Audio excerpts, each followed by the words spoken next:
Hey guys, what is going on? You are checking out an all-new The RCWR Show, covering the latest in wrestling, entertainment, and beyond since 2011. Coming at you for this Tuesday night of March the 19th, 2019. What's going on? Hey George, guess what day it is? Guess what day is coming up? Hump day, hump day. Hey, hope the week's been going kind for y'all so far. If not, you know we got hump day right around the corner. I am so blown. You know, when last week came, last week, Pi Day, if I'm not mistaken, was running around. And normally I don't care for shit like that, but a buddy of mine had told me today, as a matter of fact, he goes, when it was Pi Day last week, guess what 7-Eleven did? I said, I don't know, tell me. Well, they gave away free slices of pizza. Like, wait a minute, wait. Free slices of pizza. Yeah, free slices of pizza. So you didn't have to just walk in and buy something and then you could get all the pizza you want. You're like, no, you just walked on in, didn't find whatever you were looking for. You could just grab a slice of pizza on your way out. Like, are you serious? So apparently, oh my God, I envy this dude. So he went into his 7-Eleven, right, just to buy his usual shit. Finds out they were giving away the free pizza. He's like, oh, okay, cool. So he gets the pizza, right? And then he goes back, grabs a second slice. I'm like, damn, dude, you were able to go back for seconds? Yeah, it was just right there. You could just, I can't believe I missed something like that, because depending on the 7-Eleven that you go to, you can get a really damn good slice of pizza.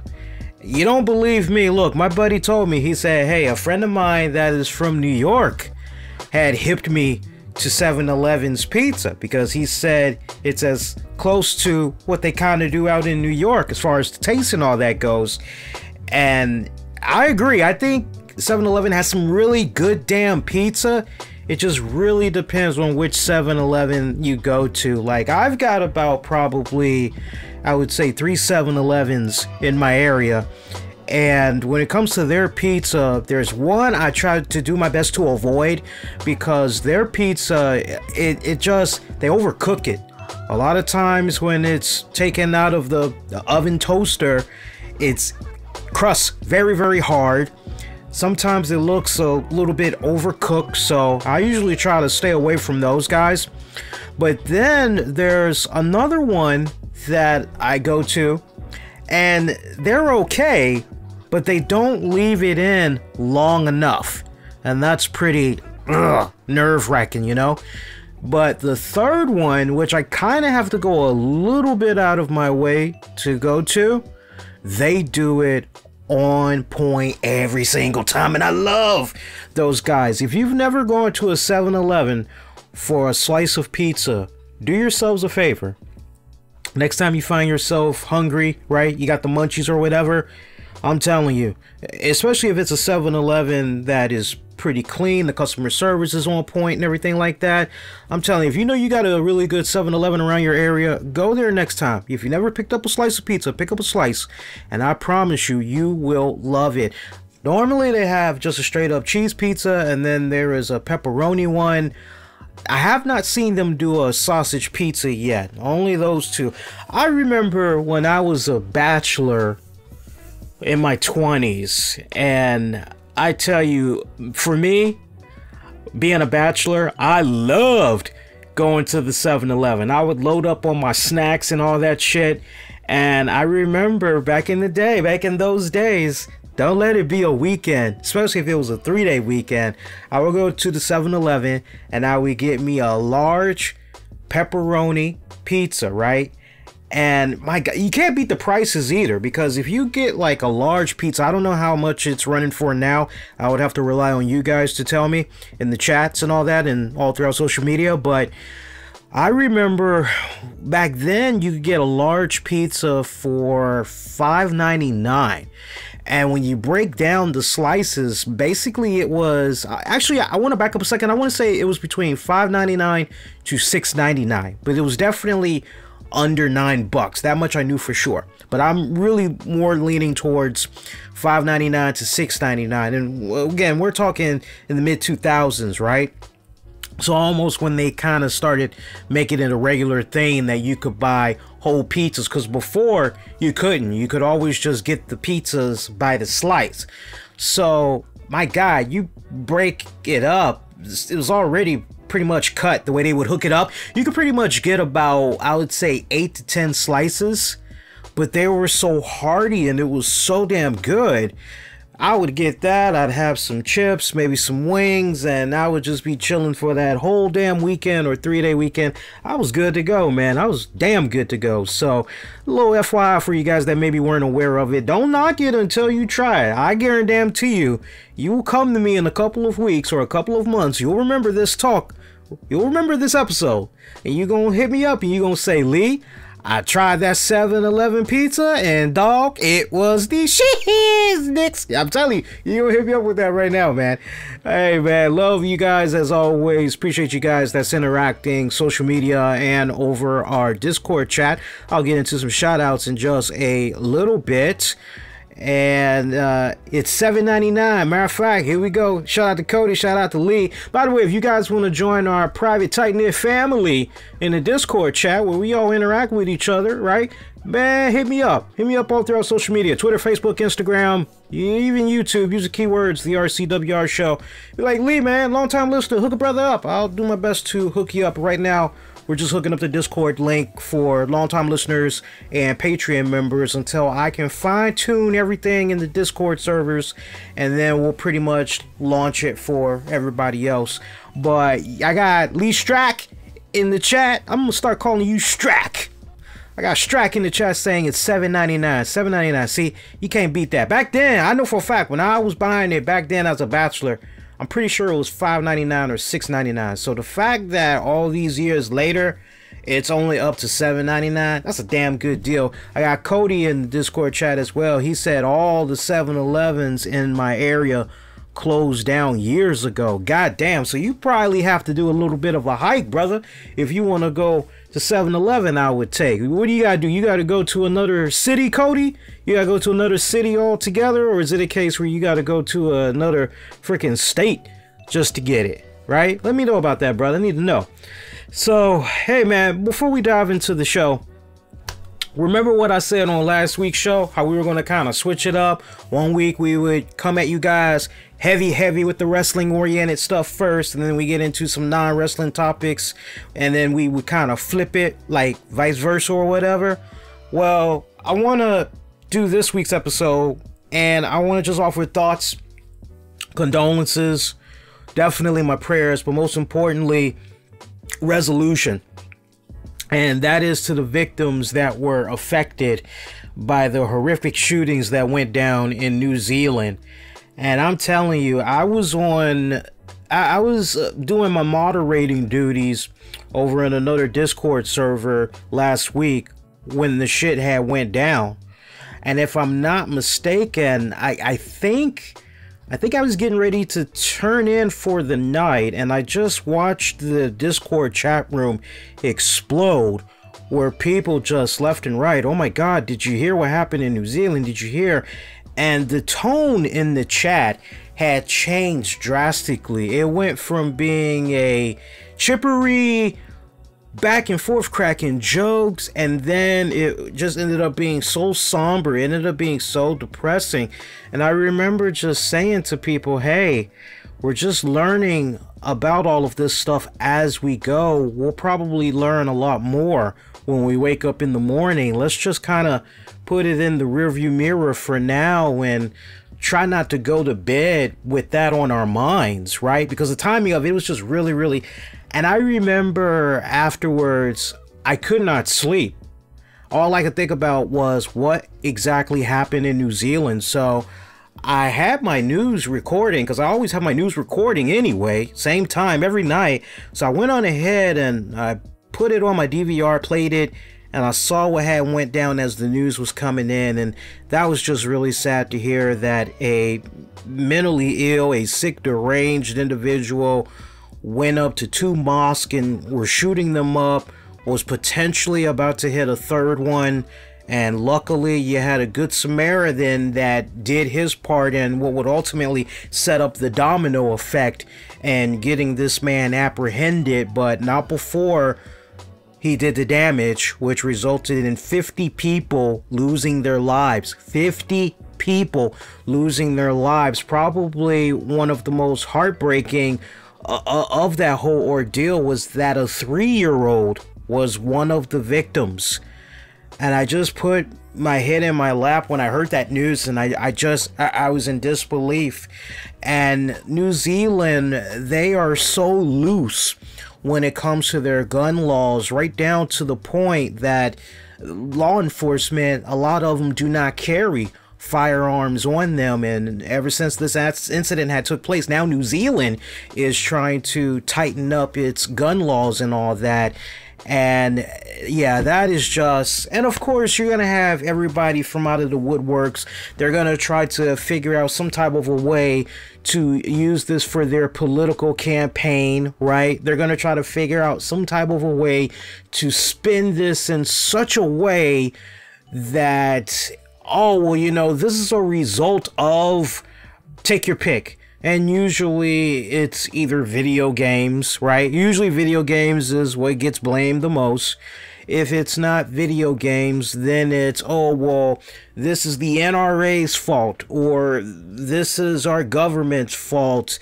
This is the Republicans' fault because blah, blah, blah, blah, blah, blah, blah.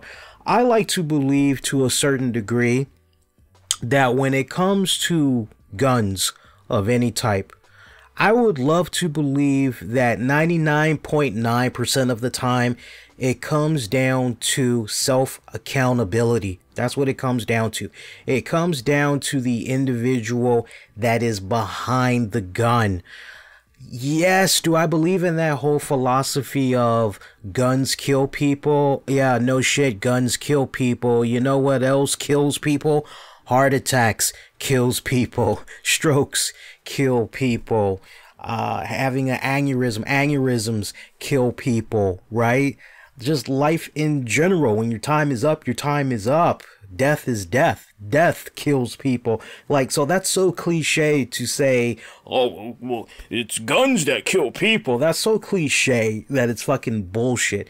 It's more so the person that is behind that gun, holding that gun, pulling the trigger. That is where the self-accountability starts. And the reason why I said 99.9% is because you have that 1% where you're dealing with an individual that is mentally disturbed, mentally deranged, right? Definitely needs psychiatric help. And so with regards to that, that's where the line begins to blur when it comes to the mentally deranged and everything, mental health and all that. And look, I don't want to go all over the place in that particular area and make this be some type of a totally different show. But I know I'm talking common sense to a lot of you guys out there. I know it makes sense. But for me, if you ask me personally, it's not the weapons that are killing people. I am all fine for individuals that want to protect themselves, that want to protect their family, they want to protect their property, and they feel as though they need to have a firearm. I am all fine for that. If you feel that you live in the type of society where you need to carry some type of a concealed permit to carry your firearm out in public, hey, I'm fine with that as well. That is what the laws are for. And as long as you are using that firearm within reason, by the guidelines to the T, I have no problem with you carrying that firearm. Granted, there are some firearms that you kind of scratch your head and go, we civilians, everyday civilians, we really should not be having access to that. But then even at that, to a certain degree, okay, where exactly are these weapons that everyday civilians do not use? Where are these being used the most? If it's a case where it's being used when people are hunting, things of that nature, okay, well, all right, hunting, all right, I can kind of see that to a certain degree, okay, fine. But where I draw the line is where One decides to go rogue and they say, fuck the rules, blah, blah, blah, blah, blah. I'm going to do what the fuck I want to do when I want to do. And that's how scary, ugly incidents happen. And I know everybody has been taking a massive shit on PewDiePie. I don't give a damn about PewDiePie. I have never, in all my years that I have been doing the podcast, in all my years, never paid attention to PewDiePie. I finally did not know who the fuck PewDiePie was until about maybe 2 years ago, I want to say. And even at that, it was, okay, well, yeah, I don't particularly care for this individual, but hey, people like him, okay, whatever. He's made controversial comments in the past. I don't need to go down the list and everything. All I gotta say is this: if he is really affected and he is really hurt by everything that went down with New Zealand and that shooter having the audacity to mention his name and all that before firing it up at the mosque and then live streaming the whole thing, just sick. All right, I don't care how you want to spin it. We all can be in agreement. Somebody that is streaming them killing massive amounts of people on social media, mentally sick as fuck. All right. Hopefully that young man gets some type of help. Throw away the key. Never. And that's the other thing. We shouldn't, as a society, be so quick to lock him up. I believe in our judicial system, but when it's obvious there is an individual that is mentally disturbed, I believe that on top of being locked up, what that individual really needs is psychiatric help. They need mental help. So I'm very curious. I'm going to be watching what's happening in New Zealand closely to see if it's a case where he's getting prison or if maybe they're going to send him to the nut house. I'm very, very curious how they're going to handle that situation. But no, going back to PewDiePie, he's made controversial comments in the past, some of which I do not care to reiterate here on this show. And, you know, here's the one time where I actually do feel just a little bit bad for the guy because he did not ask for this. Right? And I would like to imagine his stock, his brand has definitely taken a hit by this. Now, could it result in YouTube dropping him?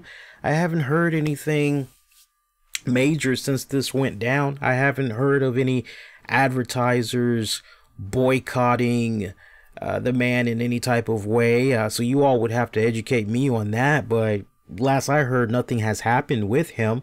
But, you know, if this young man is truly sorry for everything that had went down over in New Zealand, I mean, how many followers does he have again?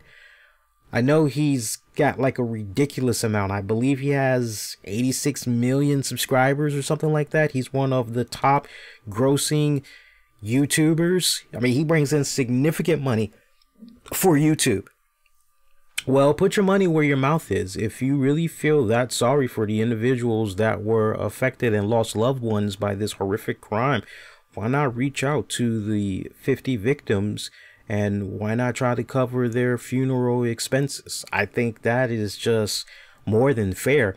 You're not admitting guilt in any type of way. I just think it'd be a really fucking class act, right? I think less people would look at this guy as a douche and all that other shit. I mean, to each its own. But we know he's rolling in the money and just offering thoughts, prayers, condolences. That's just not enough, man. It really isn't. So I definitely wanted to say that with regards to offering thoughts, prayers, condolences, but most importantly, resolution in the weeks to come for all the victims involved. That was just... I didn't like seeing that. It rattled me for the rest of the weekend when that shit had went down. And I like what Cody said in the chat. The thing that pisses me off about that is the new people wanted to blame PewDiePie because the dude shouted him out and focus on guns and video games, but they don't think about the people it actually affected. No, they never do. They usually do not. They never do. And Cody has to go to another state, folks, for his 7-Eleven pizza. That is some fucked up shit, man. Don't feel bad. Anytime I want White Castle from a restaurant, I've either got to go to New York, Philly, or Chicago. So I've got to go to one of those places where I have a taste for it. Hey, we saw Smackdown go off the air. I will definitely get into that. I'll also backtrack a little bit. We'll talk about Raw. Now, if you're checking out the web stream via YouTube, then you know the episode is titled Kofi Kingston Gets the Rodney Dangerfield Treatment. And for the live audio stream, we have it titled as Kofi Kingston Dangerfield and I Get No Respect. And I just had Rodney Dangerfield on my mind. And it's so funny because as me and the missus were watching Smackdown, I say to her, oh, hey, your shows are on, so if you want to watch your shows, go ahead. I'm good. And she goes, nah, I think I want to stick to this. I want to see if Kofi's going to go to WrestleMania, so I'll watch the rest of this with you. I was like, oh, okay, cool. So we're watching it, and pretty much it's the first match. I can't remember who the first opponent was, but I remember we both said at the same time, wouldn't it be fucked up if the last opponent was Daniel Bryan and somehow Vince fucks Kofi Kingston once again out of WrestleMania?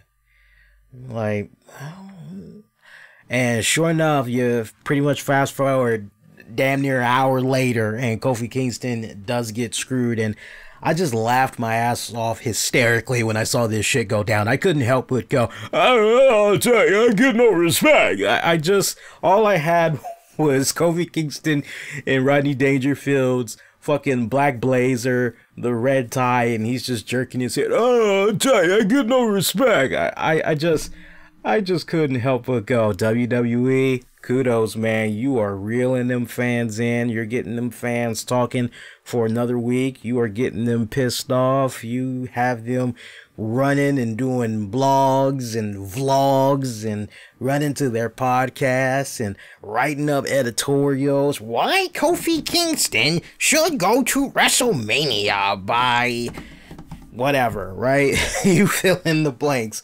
I love how WWE is just continuing to milk this, and milk this. And now that we've gotten to this point where we are right now, but see, here's the thing. Before I even go any further, I have a little bone to pick with the WWE on, which is, riddle me this. So Vince McMahon comes out and tells Kofi Kingston, congrats, you made it through all those opponents. Congrats, you are on your way to WrestleMania. If you are able to beat this last man. If you can beat this last man, you're definitely going to WrestleMania. And as he introduces Daniel Bryan, he says, oh, and by the way, Xavier Woods, Big E, you guys are banned from ringside. Otherwise, you unfortunately will have Kofi forfeit his opportunity at WrestleMania. So you guys need to exit. What I don't understand is, okay, so they're barred from ringside. Daniel Bryan is making his way down the ramp. The match has not even started yet. Why the fuck doesn't Xavier Woods and Big E beat the shit out of Daniel Bryan? That's what I don't understand. The fans would not have looked at it as Big E and Xavier going heel, right?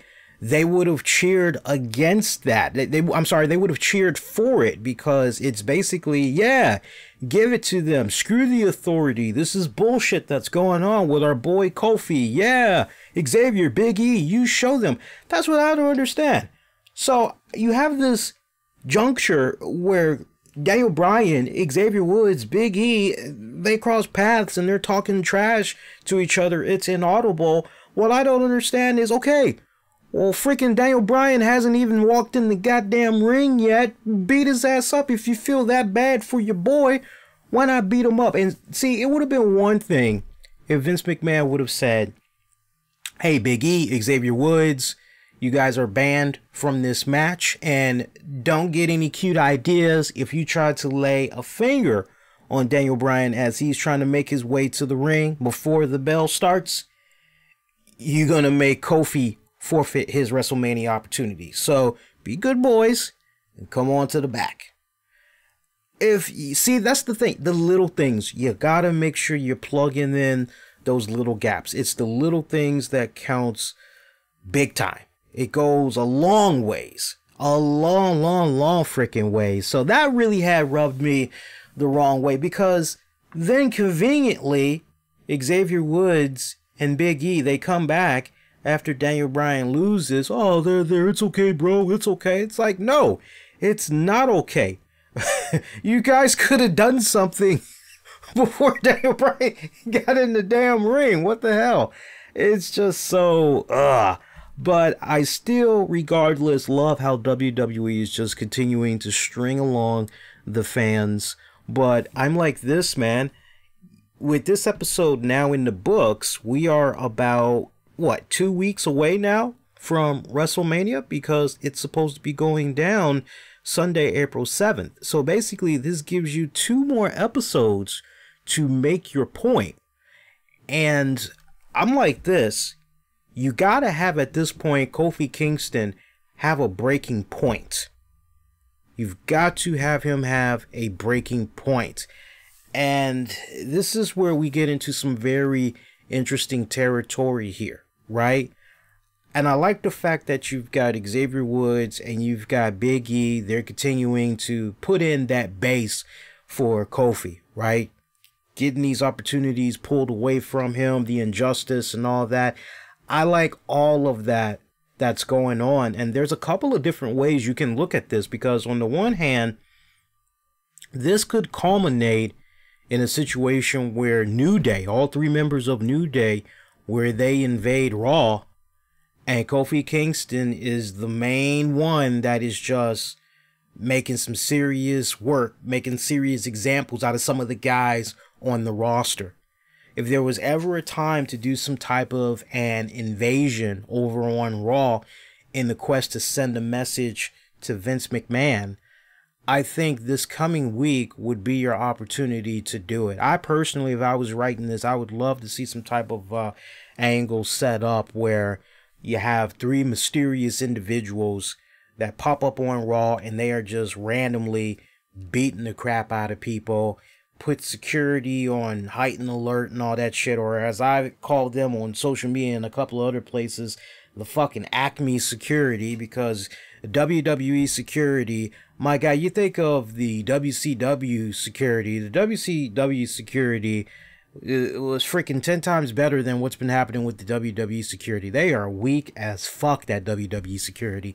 Replace them with Acme security. At least they'll have some weird freaking gadgets that may defect in a way that not only would the person using it be hurt, but it could hurt the other people, you know? So it's kind of, we still win because we hurt the bad guys or whatever. But anyway, no, I would like to see some type of an invasion angle where the New Day, they make examples out of some people, and maybe you could have some type of case come about where finally, I won't put it on Triple H, but maybe I could put it on Vince McMahon. Maybe it's Vince McMahon that says, okay, look, I don't know what the hell is going on, but I need to take back control of my show right now. You 3 guys that keep doing what you're doing, beating up my talents, causing a ruckus, I want to have an open forum with you all. I want to know why you guys are continuing to do this. You know, pop up if you dare, or some shit like that. And that's one idea. That's one idea that I have that you could kind of play around with. That needs a little bit of tweaking. Or the other angle that you could do, the 3 guys just keep popping up all throughout the night and then wearing different costumes, all that shit. And then finally they reveal themselves. Boom. Kofi Kingston could say, Vince McMahon, get your ass out here to this ring right now, whatever like that. But you got to see something as far as a more aggressive Kofi Kingston come to fruition. There definitely needs to be, at this point, a very heated confrontation between Kofi and Vince McMahon. And you guys remember what I was talking about last week when I touched upon, hey, it's kind of nice that WWE did not pull the token card, right? The black token card. It's great that they did not go in that direction. But now I can't help but wonder if WWE may pull the trigger on that, because this storyline almost speaks for itself that, wow, Never anybody in the WWE. I mean, you can even go to your Stone Cold Steve Austins, you can go to your Chris Jerichos, you can go to your fucking Dwayne The Rock Johnsons, right? You could legitimately make the argument in storyline that the reason why Vince McMahon is coming down so hard on Kofi like this is because he's black. And that creates a very interesting dilemma for the Vince McMahon character, which is, okay, either this is true or what exactly is going on here, right? So, and if you really wanted to throw even more fuel to the fire, if there was ever a time to bring back WWE Hall of Famer Mark Henry, this would be the time to do it. We know how outspoken Mark Henry has been over the years, and he's been a fantastic ambassador for the WWE. If I was writing this, I would, because I know Mark Henry, he's now doing his thing in the podcasting world on a regular basis and everything. If I was WWE, I would be so patiently, so detail-oriented, mind you. I would be feeding crumbs to Mark Henry to drop certain things on his show just so he can enhance what's happening with this Vince McMahon, Kofi Kingston storyline even more. Just imagine listening to Mark Henry the next day and just going, I tell you, this is a very interesting story arc that's happening with Kofi and Vince McMahon. And I tell you, I hear my brothers and sisters, I hear them demanding, wanting for that breath of fresh air in the WWE.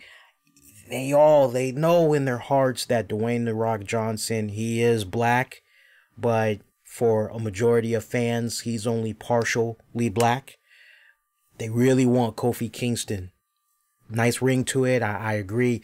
First black African-American, first African-American WWE champion in the company's history. It's got a nice ring to it. And I'd like to see him stir that pot just a little bit. Purposely do an interview here or there leading up to next week where maybe Mark Henry could say, you know, I gotta admit, I really don't like what's going on with Kofi Kingston. Why is the path for him going to WrestleMania for a shot at the championship? Why is Vince McMahon making it this difficult for the young man after all the years that he's put into that company, the money he's been able to generate for the McMahon family? Why is McMahon acting this way? I'm very curious, so much so that I've actually reached out to Vince McMahon. I've called him and told him I'd like to meet him to discuss what's going on with Kofi. Basically, have Mark Henry act like the Jim Brown. Every single time something goes down in the NFL or something is going on with, you take your pick, Black Lives Matter or whatever, Jim Brown is usually at the centerpiece trying to get the dialogue going on how things can reach a peaceful resolution, how things can be improved upon for blacks and everything. I would like to see Mark Henry fit into that mold.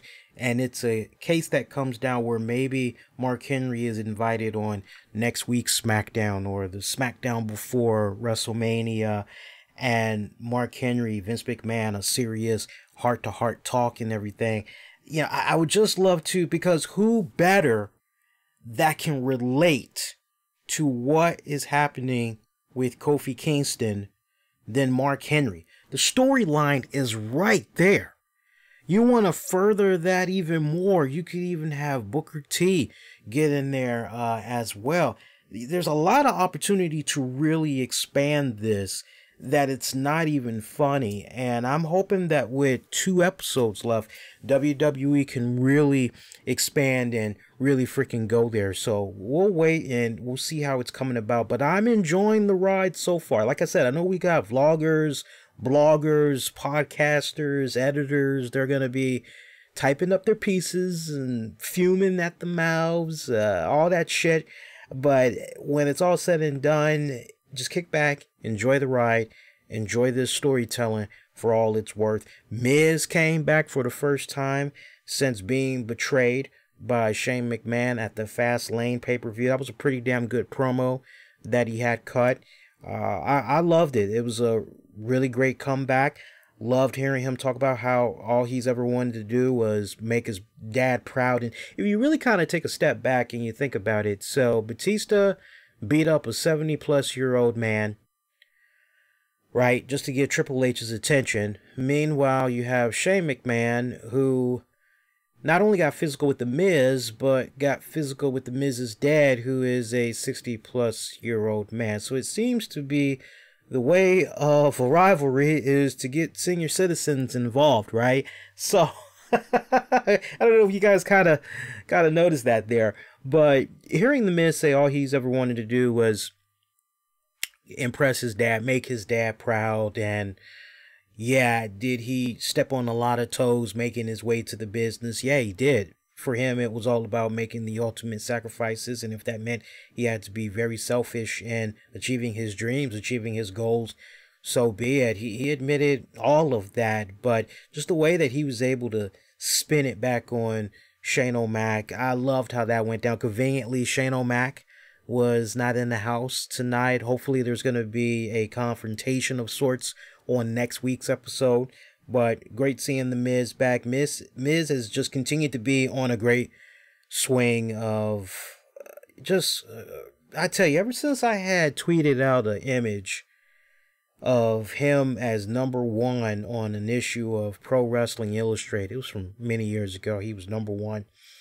It seems like Miz has been doing his very best to step his game up and get back to good basics, if not even better at that point where he went into that WrestleMania as the WWE champion and all. So I'm actually excited for the Miz and the Shane McMahon feud. I'm actually excited for that. We finally saw Sasha Banks, Bayley. They came on over to Smackdown. They tried to answer the Iconics verbal challenge, if you will. Basically led to a tag match. Lacey Evans caused a little bit of interference with her entrance music and all that. Long story short, Iconics picking up the win. So now you can't help but wonder if this means automatically that the Iconics are now the new #1 contenders. What say the women tag champions? Interesting stuff. Look, if they're going to involve the Iconics, you can't just have it be the Iconics against Sasha and Bayley. You can't. And I love that tease that they did from Monday Night Raw with Beth Phoenix, Natalya. A couple of different directions this could go. So again, here's a case right here where we got 2 more episodes left and we're trying to figure out, all right, what's going on? What's going to be the rest of this Mania card? And if I can just actually read to you guys some of the matches that we got so far for WrestleMania, I think that will really help. Again, we got at this point 2 weeks left until WrestleMania and an update at the latest card. So right now we have Brock Lesnar defending the Universal Championship against Seth Rollins. Ronda Rousey takes on Becky Lynch, Charlotte Flair. Triple threat match for the Raw Women's title. Buddy Murphy takes on Tony Nese. Singles match for the Cruiserweight Championship. Triple H takes on Batista, no holds barred. Shane McMahon takes on The Miz. AJ Styles takes on Randy Orton. You got the Andre the Giant Battle Memorial.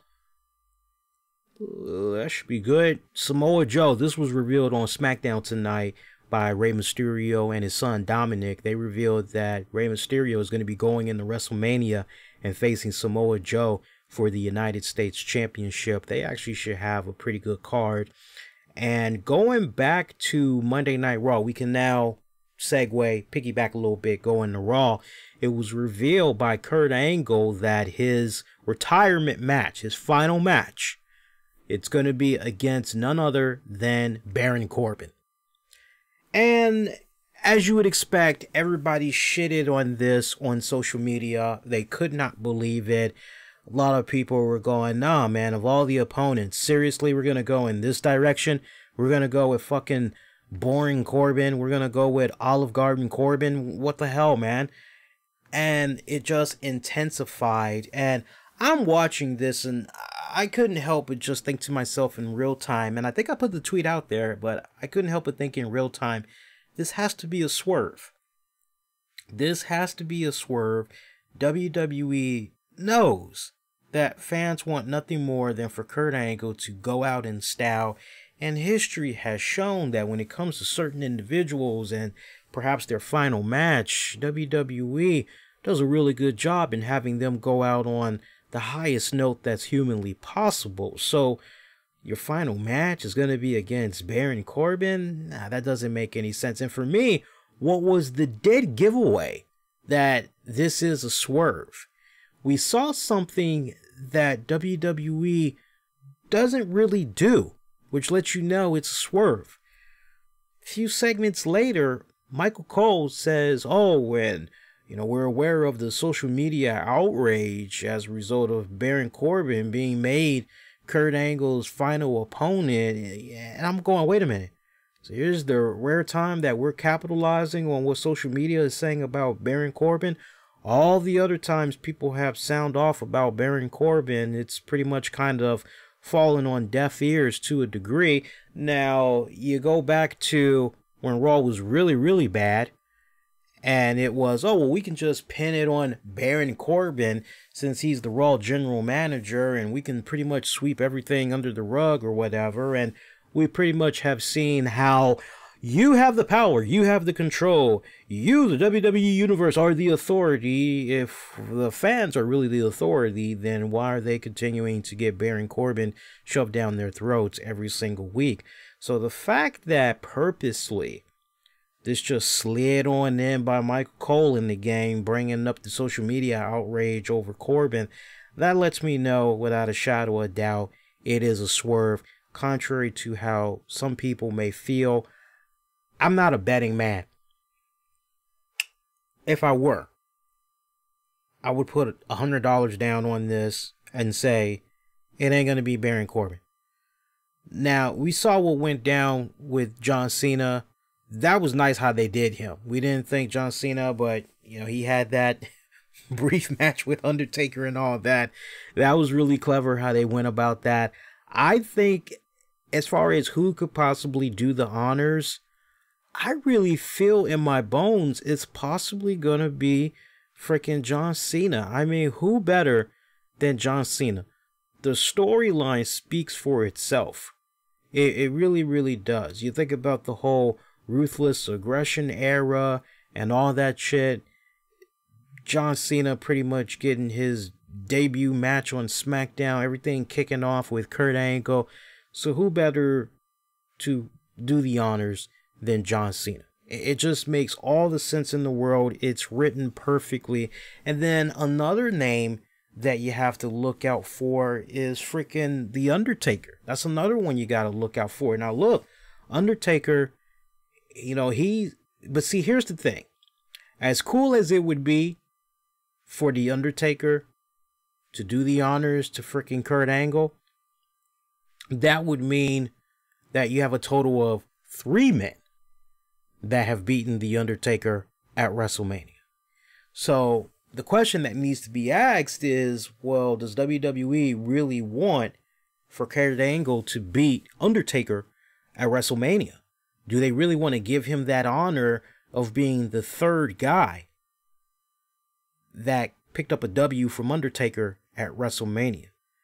I'm led to the impression, let's just leave it between Brock and Roman Reigns. So I know there's a few people that like the idea of The Undertaker. I love the idea of The Undertaker as well. But when you really just kind of take a step back and really think about it, nah, it's not going to be Undertaker. So at this point, it's really safe to say that it's going to be John Cena that's going to be doing the honors. And I would have no problem with that. I honestly would not. Now, if you really wanted to freaking, I think it would be rather interesting if you want to talk about putting over younger talent right? Kind of passing the torch a little bit, so to speak. I personally would not mind it. I've seen some of his work now down in NXT. I'm really freaking impressed by him and everything. But I personally, there's one guy on the NXT card I'm eyeballing, and I think he would be a good, decent, what's the right word I'm looking for? I think he would be a good honorable mention as far as who should take on Kurt Angle. Matt Riddle. I mean, I know he's preoccupied with the North American Championship with Velveteen Dream, but, you know, I'm just saying, that would be a nice little nod as well. But other than Kurt Angle, I'm not really sure what other direction you go with. You know, just looking at the rest of the card here.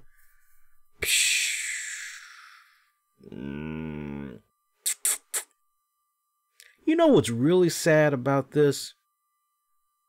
We never got to see in the WWE ring Daniel Bryan take on Kurt Angle. That's what's really fucking sad about this. Who the fuck missed that? Who the fuck missed that? My challenge to WWE, you know, before Kurt Angle has this match at WrestleMania, is there any type of way we can freaking have these two collide on an episode of Raw or on an episode of Smackdown?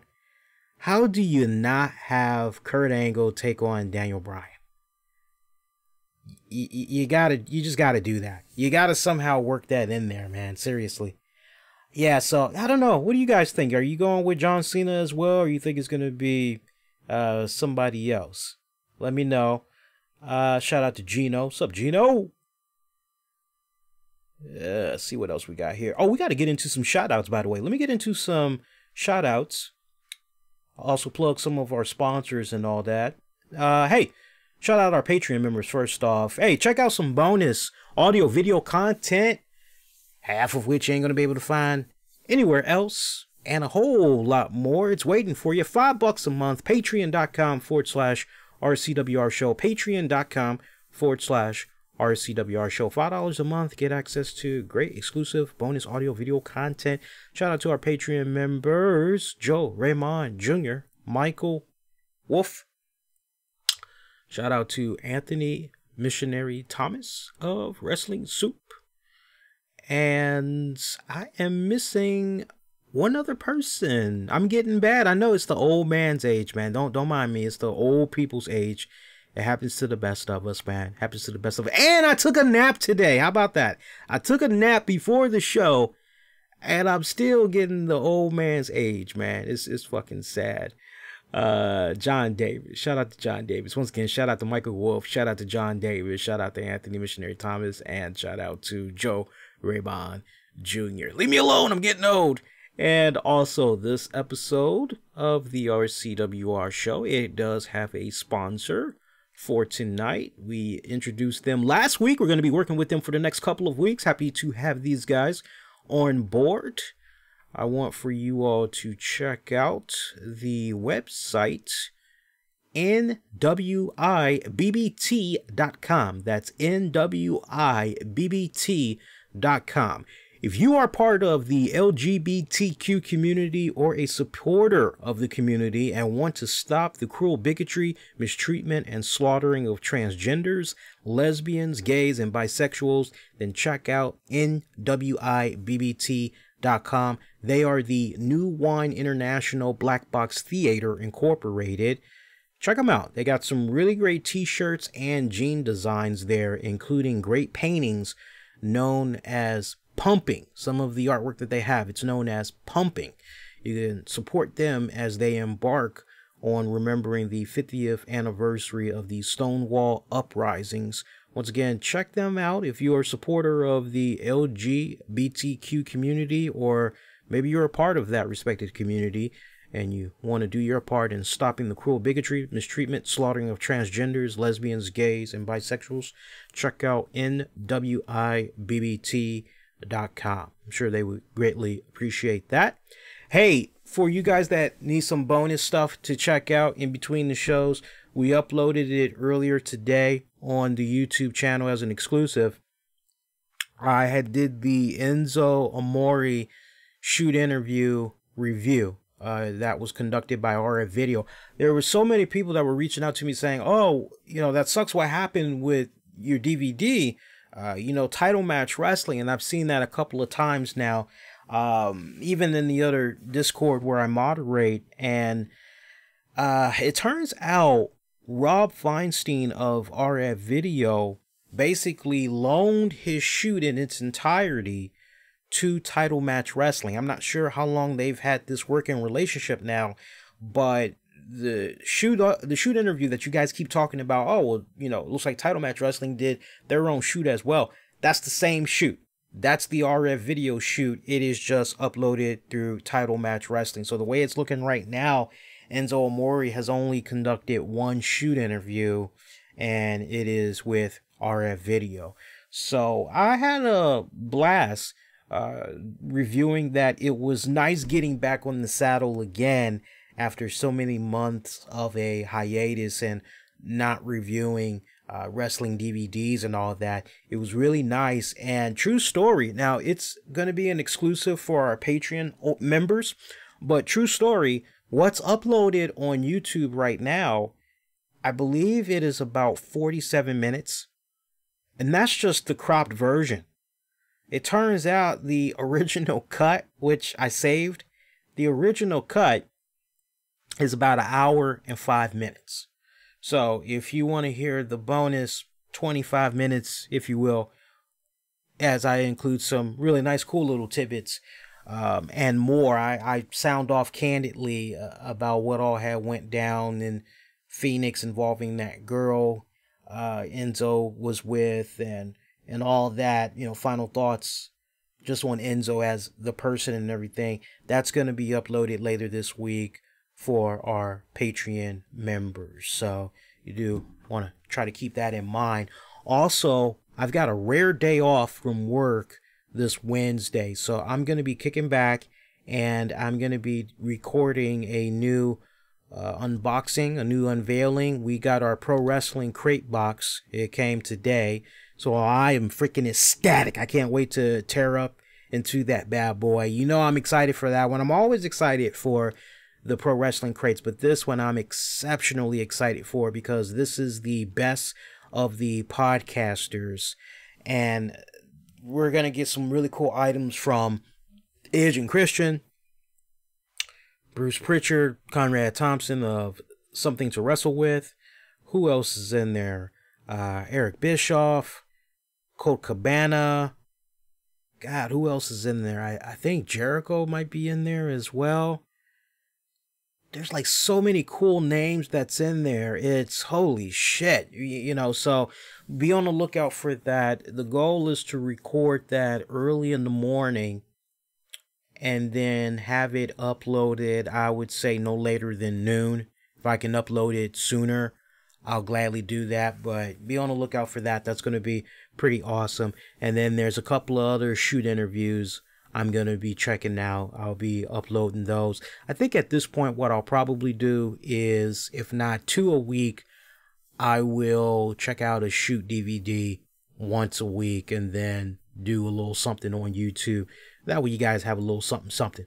All right, so let's talk some more key points. We were talking a little bit of Raw earlier there. Let's go on and let's talk a little bit more. Dana Brooke, why she was on my TV once again, I have the slightest clue, but that match that she had against Ronda Rousey, it was an afterthought as far as I was concerned. That was just some funny shit. But the thing that really took me back by surprise, the work that Dana Brooke has had done to her face. Oh my God. I just, ooh, man, she's got to stop going under the knife, man. She used to be so cute, so freaking cute. I remember when she was coming through NXT and all that, she was so cute. She had a natural beauty to her. And when I fast forward to now, it's just amazing what has happened to her face. And I'm not saying this to be mean. I'm not saying this to be a bully or anything like that. I'm just telling it how it is, man. You see how you got some individuals. I mean, this is my challenge. Even to you Dana Brooke Kool-Aid drinkers out there, you Dana Brooke super hardcore fans. This is my challenge to you. Go back 4 years, just 4 years, and look at the pics from 4 years ago to now of Dana Brooke. Hell, you can even do a damn 2-year challenge. And her face has changed drastically so much that you just can't help but go, my God, why do you keep doing what you're doing? You're doing something. It's obvious. You know, we see it in your lips. We see it around your eyes. We see it around your cheeks. You know, what the hell are you doing? And I'm telling you, if she keeps getting the work done on her, she's going to look more and more like the cat lady. And if you don't know about the cat lady, you need to look her up. You should be able to just type in cat lady and in a Bing or Google search. And one of the first things you'll see if you just click on images. So on Bing, you kind of get a little, let's say cat lady plastic surgery. And that should filter it. Yeah, that filters it better. So basically, type in a Bing or Google search, cat lady plastic surgery. And I'm telling you, this is Dana Brooke's future, man. I'm going to actually post this in the Discord chat so you guys can see what the hell I'm talking about. But you guys would definitely be in agreement. She is on her way. Look at that, guys. Look at that in the chat there. I mean, that's Dana Brooke's future, the way she's going right now. And it's just scary to see that. You know, I don't know who's getting in her ear. You know, I don't, you know, she, as far as I'm concerned, I don't care if you're a man. I don't care if you're a female. You should be happy with your body. Now, look, it's one thing if maybe you have an irritating mole, you know, on the side of your face. You don't like it. You kind of feel as though it's a bit distracting. And furthermore, you feel as though, as a result of having that on your face, your confidence is lacking. All right, I can gladly understand something like that, right? But ultimately, you should be fine with your appearance, okay? Hey, look, as long as you're going to the gym, you're working out a little bit. Nobody said you got to look like Red Sonja or Arnold Schwarzenegger or whatever. First of all, you got to have self-love. And as long as you have self-love, nothing else fucking matters, right? And I'm just amazed. It's like every time I see Dana Brooke after she's been off TV for so long, I honestly did not recognize her. That's how bad it was. I did not recognize her on Monday. Now, some could maybe say, it was the makeup. You know, she was wearing less makeup. Nah, man, it was a lot more than less makeup, let me tell you. A lot more than less makeup, but I'm still doubling down on what I had said. What was it? If not last week, 2 weeks ago. Get her off my damn TV already. She's fucking stinking up the joint. Seriously, she's stinking up the joint. I'm tired of her.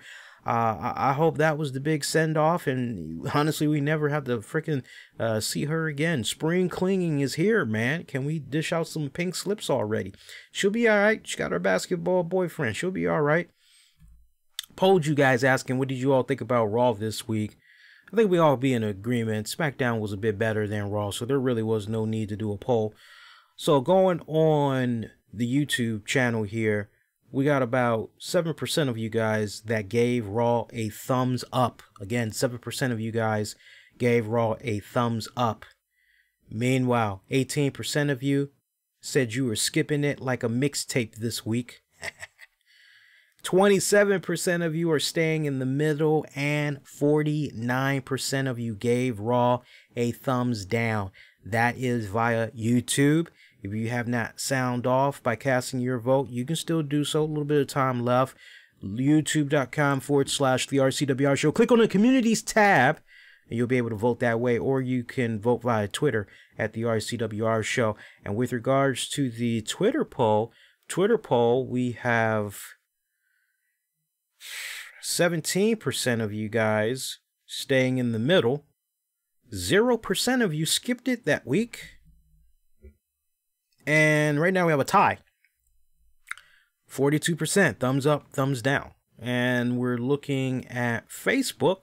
So we also polled you guys on Facebook.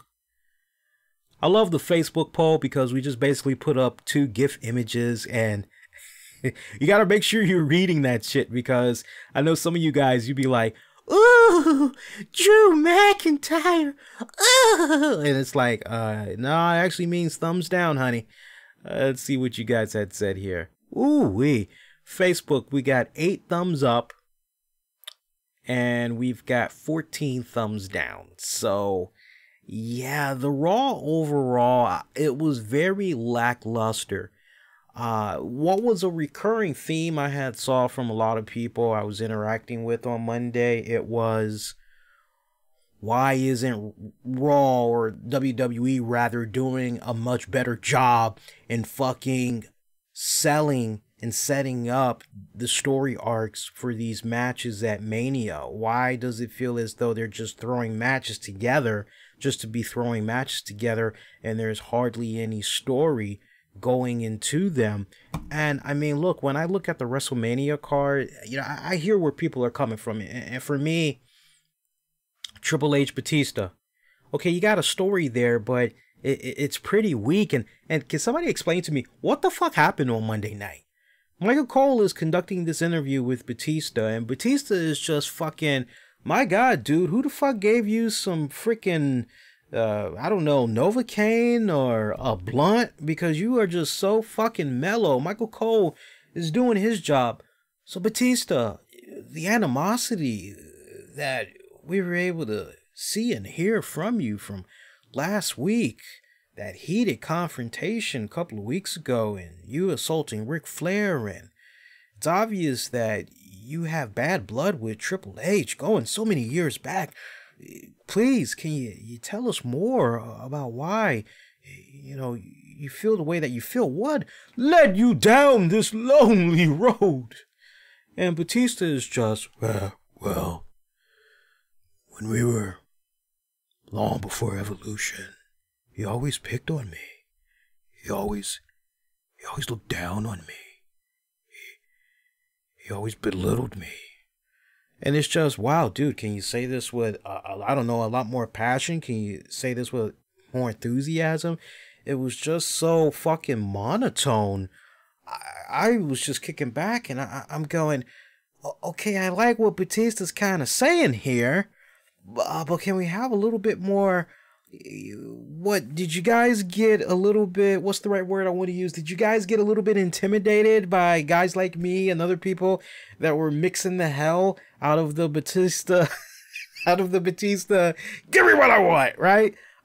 Hey, there's some good people, including myself, made some damn good mixes off that shit. We all need to come together, make an EP off that bitch. All of us take our freaking little single tracks, and we just call that joint the Give Me What I Want EP. That would be fucking tight as shit. Proceeds go to, I don't know, pediatric cancer or St. Jude's or some shit like that. Just needs to go somewhere. That'd be, I'm telling you, that would be fucking awesome. But no, seriously, I was left scratching my head going, okay, so Batista is saying, and it played perfectly. Can I just give credit where credit is due? Because I don't want to make it seem like I'm shitting on Raw, right? I don't want it to come off like that. Did they do what I and probably many other established podcasters have put out there? Did they do that? Yes, they did. I will not take that away from them. Storyline was right there. Tell the story, yes. But where it gets so goddamn confusing now is, and I'll take part of the credit because I never really did think about it a little bit further, but with what they did Monday night, is Batista the babyface? Is Batista the babyface and Triple H is the heel? Because the way Batista spun this, you go, oh, so Batista's the face now. That's where it gets so goddamn confusing. Okay, you felt belittled. You felt like Triple H treated you like a big buffoon, like an idiot, just muscle to help advance him and his career. You know, going back to the Evolution days, going back to, just all that. Okay, I get that. I get that. But, man, that was just so fucking confusing for me. And just the execution of it, I wasn't liking it whatsoever. Now, looking back on things, should Batista maybe have come back as the heel and Triple H is the face?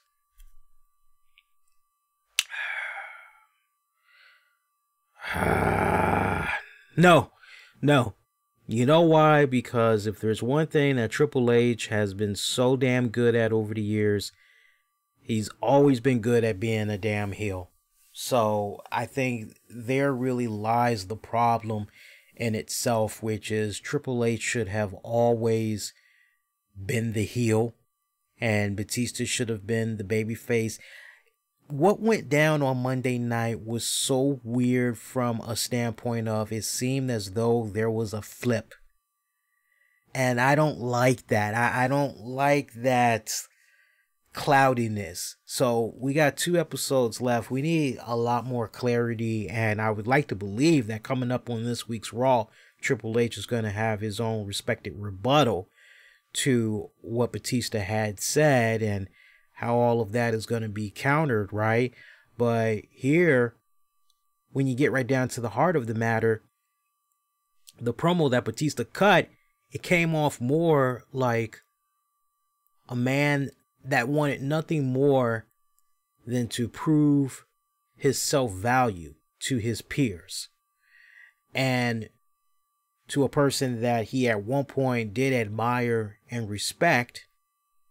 But as he saw that this individual in Triple H was getting more and more power within the company, he felt that his role, his placement in the company was getting more diminished.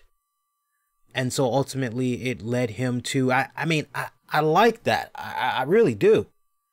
But, yeah, that scratching my head there. There was a lot of head scratching moments throughout Monday Night Raw. I think we all could be in agreement of that. Love Batista. Fan of his since first time I laid eyes on him coming up as the bodyguard for Deacon Batista. I've told the story many times, all that.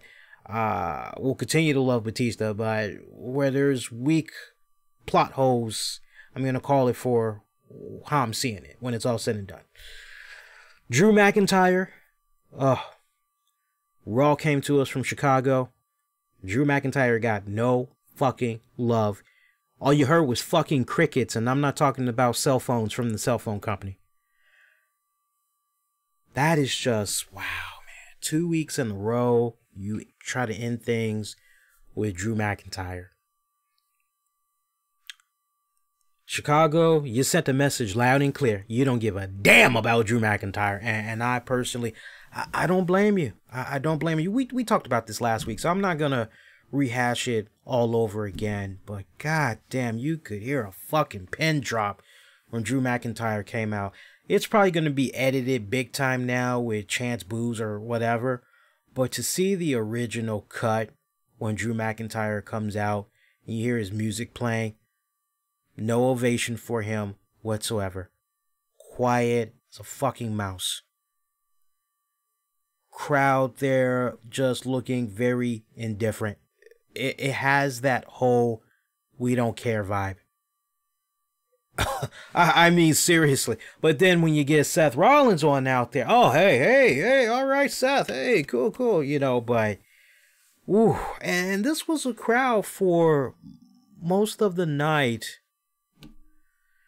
They came off a little bit subdued. And I would have to say, just looking back on this Raw overall this week, okay, like I said last week, you've got only but a handful of episodes to tell the story that you need to tell in setting up WrestleMania. And I gotta say it once again, it does not feel like WrestleMania season. I do not feel excited in any type of way. I do not feel pumped. I do not. You know what makes me feel pumped? You know what makes me feel excited and everything?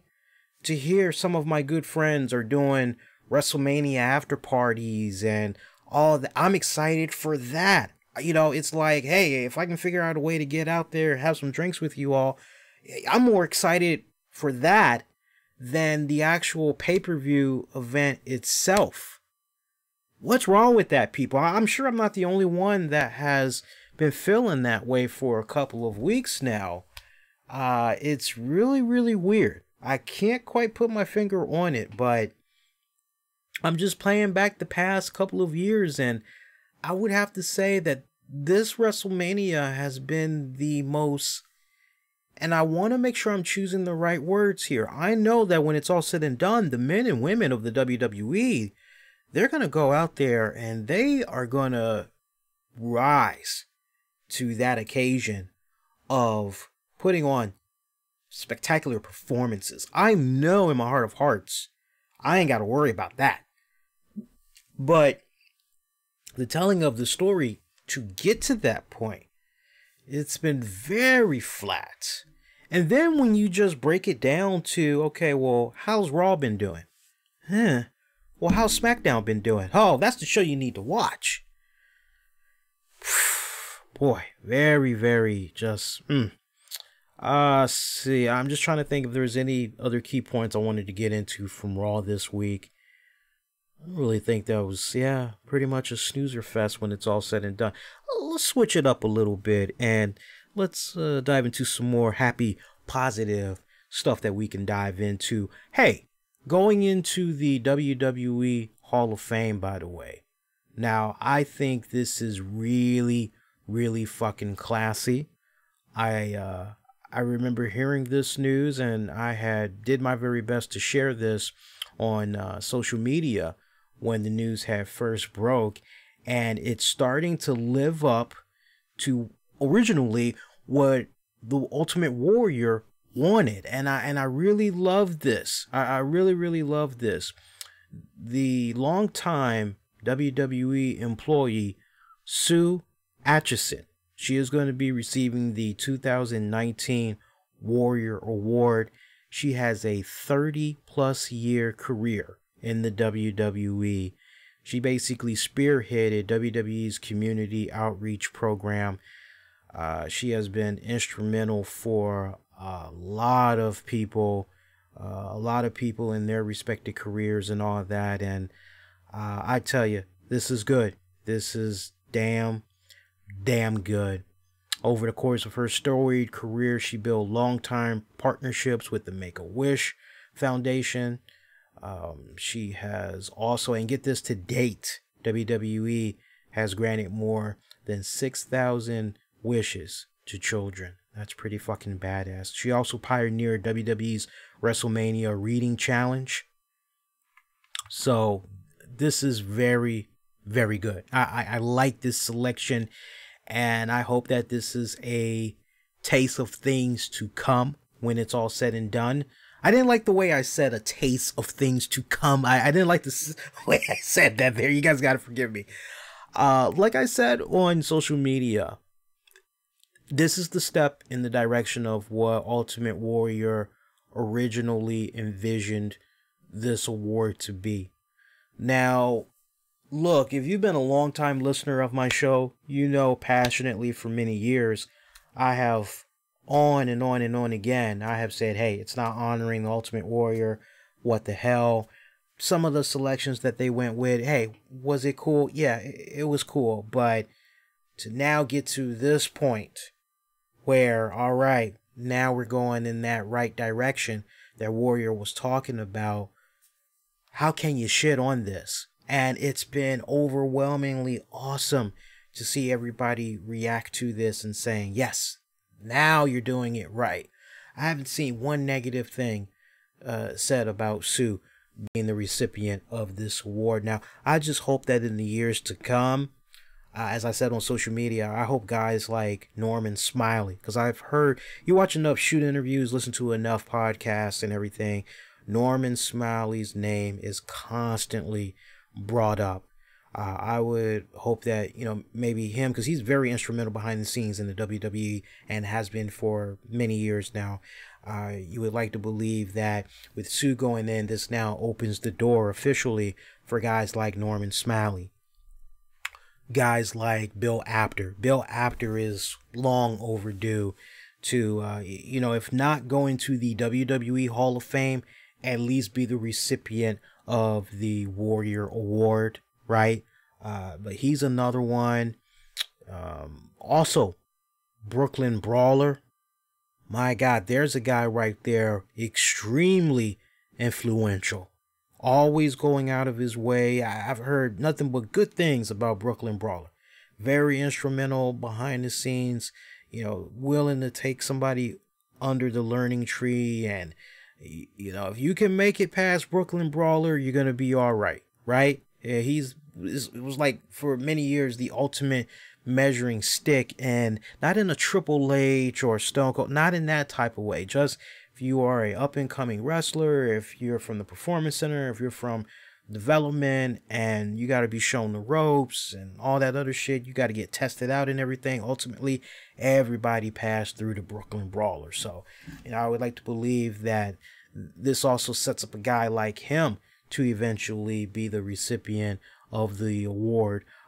Some people may want to put out there Dave Meltzer. Well, you know, look, yeah, you know, you would like to believe that, yeah, a guy like Dave Meltzer as well. You know, time will really tell for a guy like Dave Meltzer. You know, time will really tell.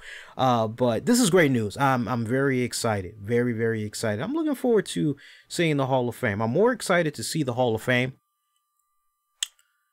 than this path to WrestleMania that we're on right now. You notice my choice of words right there, yeah?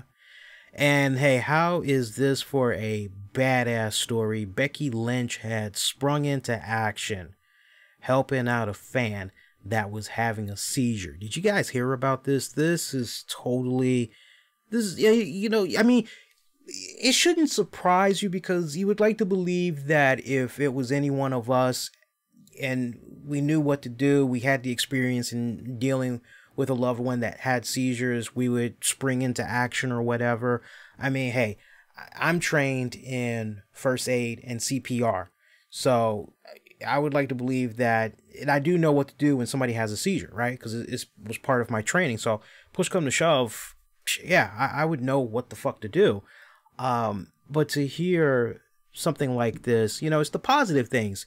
You know, I know every single week, some of our favorite TV shows, we can't always get a home run, right? So it's nice when you have wrestling news like this where, well, hey, look at this good thing that came about, right? A fan account had told a story of Becky Lynch as she hopped over the rails and to save a fan that was having a seizure. And the fan has said, Becky is the nicest person ever. And I haven't even talked to her yet, but a lady was unable to get up the stairs. And she hopped the fuck up to run and hug her and sign her picture. Almost forgot to tell you guys, Becky Lynch is a real fucking good person. A girl had a seizure and lying at the signing started shaking uncontrollably and couldn't make it up the stairs. Becky ran and held her tight as she could for like 5 minutes until it completely stopped. So that's, you know, that's a class act. I don't like the fact that people were taking pictures of this, and I get why that the individual took a picture, because it's, oh my God, I'm looking at news. Oh my God, I can get a bunch of tweets and I can get retweets and all of that. And I hate that. I hate that. That's why I'm so glad I'm not working security anymore, because if I was working security, I'm just that type of cat. If I see something like that going down, the first thing I'm doing is I'm telling my officers, make a perimeter, block this off from everybody so that nobody can take pictures. You know, it's always the right words I'm trying to find. It always makes me feel uncomfortable when I see a person in a state like that, right? Because heaven forbid you're fucking walking down the street with your loved one, you're out in the public, and that significant other that you're with, they have a fucking seizure, and you would want for everybody to do what they could to say, hey, oh my God, are you okay? What can I do to help? Should I go get water? Should I call the ambulance? Do you have a pillow? Or, what can I do to help? Not just stand around. Oh my God, I think I've got myself a story. Oh my God, PW Insider is going to enjoy this one. Oh my God, this is going to give me a lot of followers. Like, I hate when people do that shit. I cringe every fucking time I see pics like this. I mean, it's great to hear these acts of kindness that these men and female wrestlers are able to do and everything, but I cringe knowing that somebody took these type of pictures. It's just not cool when it's all said and done. I never forget, I remember a long time ago, there was a young girl that I had a serious crush on. My God, I was working security down DC, right around the Georgetown area. And she probably was maybe, God, she had to be maybe 20. I think she was 20. Maybe 21. But definitely not 22. So somewhere between 20 and 21. And she was a petite little thing. She was a fine ass sister. Oh my God. Tiny little thing. She probably stood about 4'10". And she had a nice little tiny waist, nice little behind. Man, I used to try to mac to her so hard, but she played hard to get. She was pretty stuck up. And I remember one day, I heard about this later, but apparently one day, she had a fucking seizure at work. And I'll never forget, I was getting ready to go eat my lunch. And I ran into my supervisor and he said, you can't go in the break room right now. I'm like, well, what's going on? It's like, I don't remember her name, sadly, but he goes, oh, blah, blah, blah. She had a seizure. I'm like, what? She okay? What the fuck? So, apparently she's been having seizures all her life. So, she takes medicine and all that, but this is one of those rare instances where it's hitting her while she's at work. I'm like, whoa, that's crazy. And I remember afterwards, I asked her if she was okay. And I don't know what it was, but even though I felt that she was playing hard to get, and I just was like, you fucking bitch. You're just an asshole. Fuck you. For some reason, after she had that seizure, I don't know why, but I just tried to be more nicer to her. And then even at that, it was kind of like, she wouldn't really give me the time or day. And then I finally started giving her the cold shoulder. Ultimately, after the whole, oh man, your seizure, oh man, that fucking sucks. Sorry to hear that, blah, blah, blah, blah, blah. Try to be nicer, but okay, you're still treating me like shit.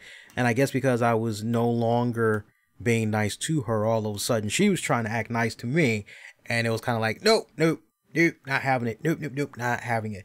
There's a coworker of mine, presently, she works really hard. We appreciate her. She is like the backbone of what we do at my job. And her role is very instrumental because she has to do somewhat similar work like mine in collecting data and looking at respondents' information they've submitted online. So, maybe we could try to invite them to a focus group and all that. And her role is just as essential as mine, as she has to double back, make sure that the information she's confirming matches up to what was given initially, right? And there's been many times over the years where she's had seizures, and knock on wood, I have never seen her have a seizure in my presence. But when it's about to happen, I've seen her try to do her best to leave the scene and go somewhere quiet. It's scary, It's one of those deals where it comes when you least expect it. And, sadly for some people, it's a case where you got to take your medication. I know she is a diabetic. And so sadly for her, if her A1C gets too low, she has her seizures. So we usually can see the signs if she's starting to become sluggish or whatever, because she'll be real quiet. She seems very out of it, very distant. Kind of like she's passing through planes, right? Just passing through different dimensions or whatever. She seems like she's having an outer body experience or whatever. And usually when she starts acting like that, one of the first things, hey, what do you got to eat today? Oh, I didn't. I remember one day she says, oh, I didn't bring my breakfast. I'm like, are you serious? Like, you gotta have your breakfast. And I just remember one day I went downstairs, I got her some orange juice, and I think I got her a muffin or a banana or something, and I was like, you know, here you go, buddy, you know, eat this. And, you know, she was feeling better, you know, afterwards. For some people, it's not a case of that. It's not a case where the A1C is extremely low, and yeah, you know, for some people it's much worse, sadly. So I'm really happy to hear that the fan is okay. That's real classy move right there that Becky did. Also, Chelsea Green, speedy recovery to Chelsea Green. She signed on to the WWE some weeks back, trying out at the Performance Center and everything. Finally has her first lockup match, right? Gets injured. Her hand gets fucked up tremendously. And as a result of that, she's now in a cast, and it's going to be that way for at least a couple of months. You talk about a tough break. So speedy recovery to her. Hey, let's talk Ring of Honor. Ring of Honor, they had their 17th anniversary. I definitely want to let you all know some of the results that came from that particular event. Just going down the card real quick. This had happened while we were off the air. It went down, the pay-per-view initially, it happened on March the 15th. But then in addition to that, they did some TV tapings on March the 16th. It went down at the Sunrise Manor in Nevada, at Sam's Town Hotel and Gambling Hall. Sam's Town getting a lot of action, man. They've been getting a lot of action as of late. Marty Scurll defeated Kenny King. Jeff Cobb defeated Shane Taylor. It was for the ROH World Television Championship. Mayo. Oh, Lord, how the hell do you pronounce that one? Mayu. Okay,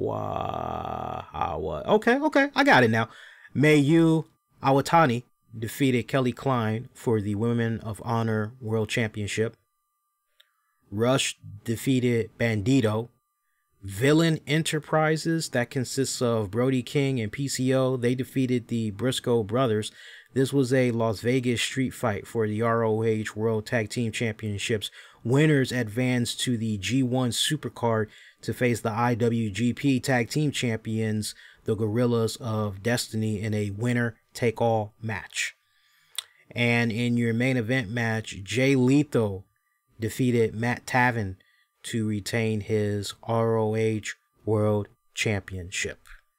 And with regards to Jay Lethal taking on Matt Taven for the ROH World Championship, that match, you won't believe this. I've seen only a little bits and pieces of it online. I gotta actually sit down and watch the entire card.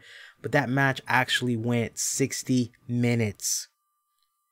I bullshit you not. That match actually went 60 minutes. It was, from the little bit that I saw, it was a great back and forth.